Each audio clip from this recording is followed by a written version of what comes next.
Hey, what's going on, Flash Mob? It's your boy Flash, and in today's video we're going to be talking about pipelines and Honeybook and how you can use them to book more clients faster.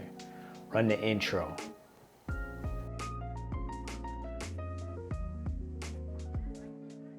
I just want to say really quickly, I really love the attention and all the new subs that I'm getting on my channel. I really appreciate you guys, so thank you for that off the rip.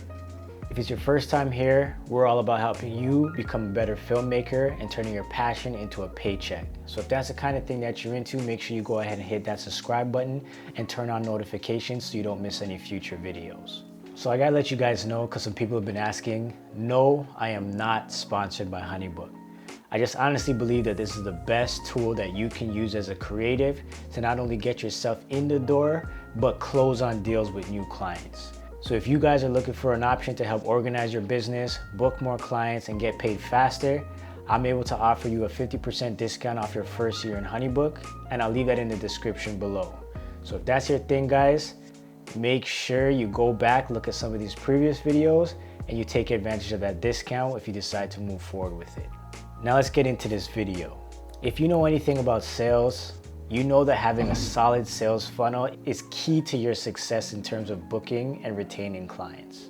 And with Honeybook, they use something called a pipeline that helps you move them from an inquiry all the way over to a booked client. So for those people watching that don't understand the term sales funnel or pipeline or anything like that, I'll just tell you really quickly what it is. A sales funnel is something that you use to get somebody in the door and out as a paying client. So essentially you use a sales funnel to get their attention, maybe share some information, get them to book, complete the project, and help them move out onto the next one and maybe book you again. Before I had Honeybook, I would respond to DMs in my inbox on Instagram or Facebook or whatever, and I'll simply just tell them, hey, yeah, this is my prices and do you want to book? And what will happen a lot of times is that maybe the client would not respond right away and they'll be lost within the other messages in my inbox, or they don't get enough information to make a sound decision, or I just forget what type of information I've already shared with them, and then it's like, it just became a lot of work on my end to try and upkeep with those clients and move them along to a paid client. Especially if you have a lot of inquiries, like maybe if you had 1 or 2 a month, like cool, whatever, you can maybe manage that, but what happens when it's 5, 6, 7, 8? Right? It's if you don't have some type of system in play that helps you not only remember where they currently sit in terms of their inquiry and how much information you actually shared with them, it becomes really difficult to try and remember how to deal with each individual client. And on top of that, if you don't have some type of system that's gonna help guide them along, you're gonna forget to do certain things that's gonna ultimately help you close that deal in the end. So let's hop over into Honeybook and take a look at how a pipeline is set up. Now I'll recommend to you guys, if you haven't seen some of my previous videos with Honeybook, to go back and take a look at them so that everything that we talk about moving forward actually makes sense to you. I have about 8 different videos that's really gonna help you not only understand how the program is gonna help you, but then also how to implement these steps into your workflow that's gonna help you at the end of the day book more clients. So when you first log into Honeybook, you're greeted by the welcome page or the home page, and it just gives you a little bit of information, but where we actually wanna go today is to our projects. So on your projects page, it shows you all the different projects that you currently have on play, and this is where you would find your pipeline or sales funnel. So to just quickly take you guys through the steps on how this actually works with my clients, the very first step that happens, no matter if they reach out on DMs or on Facebook, or they even meet me in person, whatever the case is, however they reach out, the first thing I always get them to do is fill out my contact form on my website. And the reason why that's important is because the questions on my questionnaire give me information in regards to what they want and need from me, and it helps me to qualify them as a client. And on top of that, once they fill out my contact form, it automatically populates my Honeybook account and adds them to my pipeline. So that's just one step that I don't actually have to physically do because the client is filling out the contact form for me.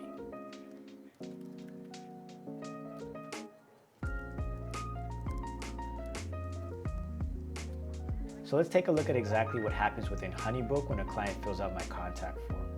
So if we take a look at my pipeline, it shows me I have 17 total projects, and a new inquiry is going to fall into this part of my pipeline.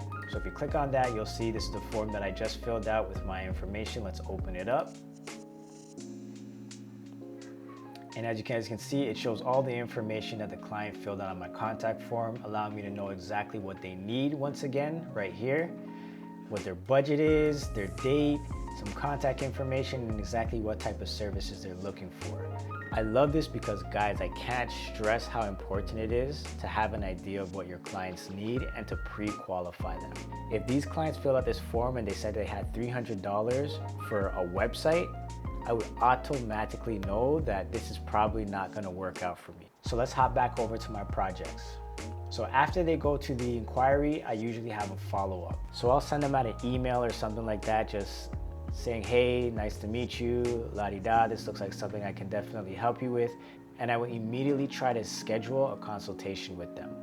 So once they fill out the contact form, boom, inquiry, I'll do a follow-up email, and then I'll try to schedule a meeting. So usually what I would do is a Zoom call. And again, in a previous video, it shows you how to automatically set up your calendar so that you can send out different type of consultations with clients really simply. The next thing I'll do after I set up a meeting and we had that meeting is I'll send out a brochure to them. So my brochures are pretty simple. What it does is it lets them know exactly what type of services I offer and allows them to choose the services that stand out best for what they need from me. So again, this is an easy and pretty way for me to send out information to the client so they get a full understanding of what my services will give them. And the best part about it all is that they can actually select the services and it will automatically submit it to me, letting me know what that client wants to move forward with. And again, we created a full brochure video that gives you an understanding of how they work, how to create them, and the benefits of them to your clients and yourself. Now, usually after the brochure is sent out and the client clicks on what they want, then I'll send them out an official proposal. So essentially what a proposal is your contract, invoice, and payment plan. So once we got all the information portion of it done and the client's like, yep, I want to book with you, you send out a proposal and allows them to go through the final steps before they actually become a booked client. Once the proposal is sent out, then they have to sign the proposal, meaning that they sign the contract and everything that's within there, and they agree to the terms of me working with them. And that's when I would then receive a retainer payment. And then boom, once the retainer is paid, contract signed, then we can move over to the planning portion of it. Now the planning portion is where I would do things like help them find locations or create a treatment or anything that really just helps me do my job easier with them and just gives them the reinforced confidence that we're gonna do a good job. Then once the planning is completed, we have everything agreed upon, then we'll move over to the production portion. And that's where we actually do the physical work. So maybe that's the shooting, videos or photos. Maybe we're creating the website, logo design or any type of design work. That's where the production portion of it happens. And then depending on the project, I might move them over to the editing portion. So if it's a video or photo project where I need to do editing, I'll just slide them over to this part. Now, keep in mind, guys, you can actually jump from whatever thing that you want to do. So for example, if I do a follow-up and we actually have the meeting and the client's like, yo, I'm ready to book with you, just send me an invoice. Instead of taking them to a brochure, then a proposal, we'll just move right over to a contract. And with the contract, it basically moves them over here, where we'll send them a contract, the invoice, and the payment plan. They'll pay a retainer, and then we move them over to this part, or whatever part of the process that we fall into next. Once the editing is completed, and the client is happy, they're like, yo, this is so awesome. I'm so happy that we did this. I'm ready to use it to whatever I gotta do. Cool, I'll move them over to the completed bin. And it's really that simple. And the final bin that's there is your archive folder. So your archive folder is where you'll put people that maybe reached out, but nothing really blossomed, right? So you didn't book them, maybe they stopped responding, or they decided to go another route, or they're just not ready yet, maybe you're out of their budget, whatever the case is, right? I'll move them over to my archive folder. And the reason why I don't delete them is because I believe strongly that sometimes the timing is just not right for that client. So for example, if it's a brand new client, never done business before, never put up a website or anything like that, and they just have no idea how the process works, maybe they'll go the first step and they'll try to reserve as many funds as possible and they do something really cheap, right? And maybe my prices were just too much for them, they do something really cheap. Cool. I'm not offended by that at all. Right? All I'll do is just move them over to my archive folder. And then maybe a month, 2 months, 3 months down the line, they kind of pick up some traction. They kind of see like cutting corners is maybe not the best way to do it, and maybe they come back. Instead of me starting from scratch with them again, I already have a profile created with them where I can just basically pick up where we left off and kind of move them along that pipeline once again. And as you guys can see here, you can actually give an archive reason. So lost a competitor, no response, outside of their budget, whatever it really works out to, you could just add it into this section. So the next thing I want to show you guys is how you can actually customize your pipeline. This is actually pretty important because not everybody's workflow is going to be like mine. Maybe you have another step, maybe you don't have as many steps. You can actually change the way that looks in your own pipeline. So if you go back up here on our projects page, you can hit this button that says customize, right? And you can see I've added a few of my own. They have some default ones like inquiry, follow-up, proposals, and all those kind of things that you cannot delete. Then you can actually add whatever type of option you want. Let's say, for example, you want to add a stage which is, I don't know, scouting, or let's say location scouting. So maybe your projects require you to find locations, and that's a specific thing that you want to move clients over to. You just type it out here, you grab the dots, and you move it to wherever it needs to fall within your pipeline. So I'm just going to drop it here real quick. And then we slide over, and now this is gonna happen right after planning, so I'll just move it over here, and then there you go. You just added a new step. And let's say maybe you wanted to, before you hit completed, you wanna send out a review questionnaire.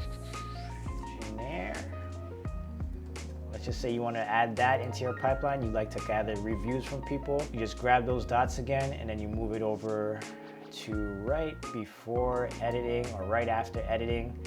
And then there you go. You have a review questionnaire that you're going to send out to your clients before you mark it as completed. And then you just save and exit. Really simple. And if in any event you want to delete things, so I don't really need this, so I'm just going to delete it. And again, I don't really want the location scouting. You just hit the trash bin and you confirm, and then you save whatever changes and you exit. Super simple things, guys. So yeah, guys, I really can't stress how important it is to have a super seamless process for not only yourself to keep yourself on track, but also for your clients. One of the things that I've learned really quickly over my period of being an entrepreneur is that clients are more likely to book with you if that process is easier than the other person. So yes, sometimes you might be more expensive than the other guy, but that process to get them there, if it's easier, they're more than likely to actually use your services than the other guy. The major factor for me was keeping myself organized and also not missing the opportunity to follow up with clients. I cannot stress to you guys enough how important it is to follow up. A lot of the time somebody might reach out to you and you'll respond to their very first email, and then life just happens. They go to work, they have kids, they have a spouse or something. You know, maybe something happens at work that kind of takes them out of their element for the day and they're just tired. You don't know what happens in people's lives, right? And if you don't take the opportunity to follow up with them to ensure that you're doing what you gotta do for them, sometimes you might just be forgotten. And then the very next person that messages them back is like, hey, oh yeah, I gotta get this done, so I'm gonna just book with you, right? Like, you have to follow up, guys. And if you don't have a pipeline or some type of structure set up where it allows you to see exactly who you need to follow up with at an eye's glance, you're gonna have a hard time doing it. The other thing that I really like is that within your workflow, you see exactly, if I click on my follow-ups, you can see who you need to follow up with. Like, let's look at it now. If you click on your follow-ups, you can see exactly who's in there and you need to follow up with. And if I click on any one of these guys, I can see all of my emails, any information I sent out to them. I can even go over to the details just to double check and see when their project is gonna happen. I can just see a description of the project. Like, everything is compact and organized for each individual person, making it so easy for me to follow up. And on top of that, guys, if you have your emails, your contracts, your proposals, your brochures, your packages, and all those things already created, it just makes it that much easier for you to follow up and send out information to anybody that falls within your pipeline. And when you become a little bit more advanced, we can start creating workflows, which is like an automation to your process within your pipeline. Now that's something we're going to talk about later in a future video, so I strongly recommend, if you haven't done so already, to make sure you go ahead and hit that subscribe button and turn on notifications so you do not miss another video. Overall, guys, it's just really going to help prevent you from having to remember everything and use a lot of unnecessary time to do the things that you know you have to do. So really quickly, guys, if you've never heard of Filmmaker Pro, it's the online course that I'm creating for you guys. And Honeybook is the primary CRM that I'm going to be teaching in that course. We'll be looking at the details on how I'm able to attract and book high-paying clients, and how I use Honeybook to make that experience as simple as possible for them and myself. If you're interested in learning more about the creative end, the technical side of what I do, what kind of equipment I use, how I personally edit with DaVinci Resolve, how to brand yourself and the tools I use to do that, and finally the business end of things and how you can use it to win as well. If that's something you're interested in, make sure you sign up for the early bird opt-in in the description below. But yeah, guys, that's the Honeybook pipeline and how I use it. If you guys have any other questions, make sure you leave it in the comments below and I will definitely get back to you. And again, guys, if you are interested in moving forward with Honeybook, I am able to offer you 50% off of your first year. So make sure, guys, you take advantage of the discount. That is 50% off the entire year for everything that we've been talking about. Other than that, guys, thanks for watching this video, and remember to always look, learn, and share. Take it easy, guys. Peace.